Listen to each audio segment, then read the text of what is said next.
people of Los Angeles County will long remember the hours of fire and ruin.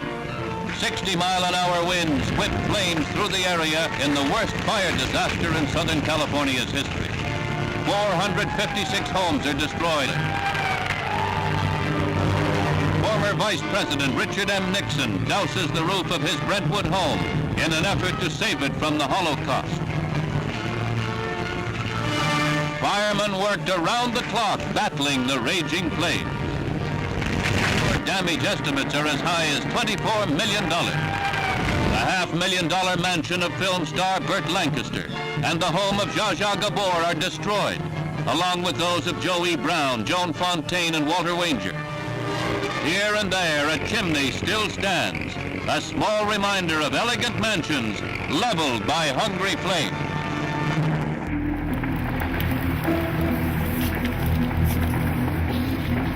The 1961 Bel Air fire is among the most famous, but wildfires are nothing new in Southern California.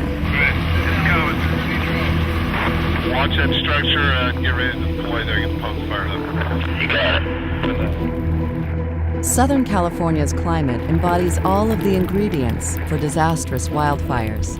Little rainfall, hot summers, and dry Santa Ana winds.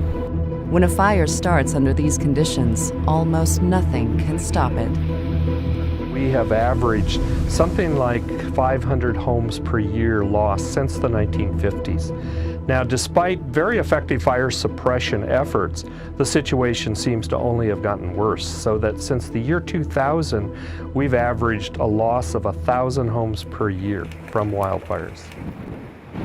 Southern California's fire ecology is unlike that of anywhere else in the United States. Fire control strategies developed for mountain forests don't have the same results here. Can science help uncover new answers to help Southern California manage and live with wildfires? What science do you know well? The U.S. Geological Survey has recently embarked on a large-scale study known as the Southern California Wildfire Risk Scenario Project. They've brought together an international team of scientists. This ongoing research supports agencies on the front lines of fire management. Through a scientific lens, valuable data and tools provide insight and answers for living with fire.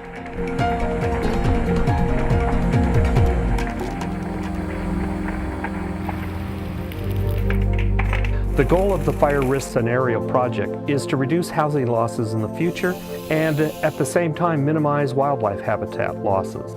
The weather conditions that cause these fires occur every year. Thus, in Southern California, we need to change the way we look at fires. Nobody talks about trying to stop earthquakes. Wildfires require the same sort of approach. Scientists want to understand how fires are ignited and which factors that cause homes to burn can be controlled. For example, why do some communities burn and others don't?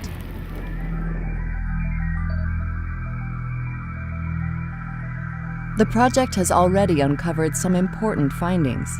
The scientists analyzed the locations of nearly 6,000 homes destroyed or damaged by wildfires since 2001.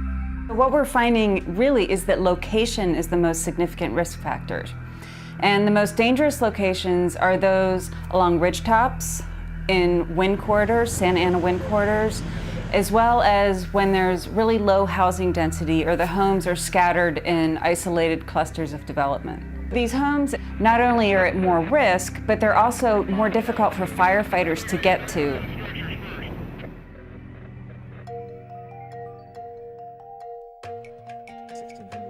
Some common assumptions about wildfires have also been challenged by new scientific findings.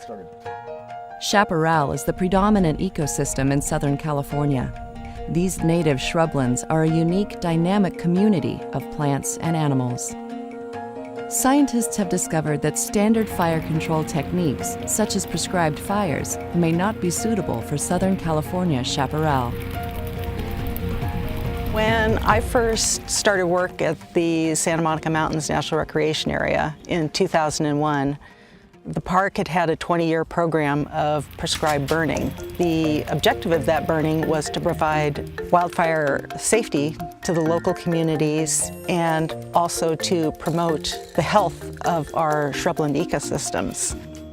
But according to the National Park Service, neither of these outcomes was achieved. Research has now revealed that prescribed burning has no effect on the fire pattern in chaparral.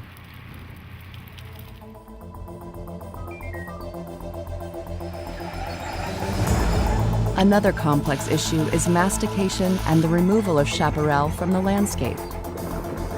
Mastication can be valuable for creating defensible space and fuel breaks to help firefighters protect homes, but scientists are trying to analyze its potential trade-offs. The problem is that fuel breaks often don't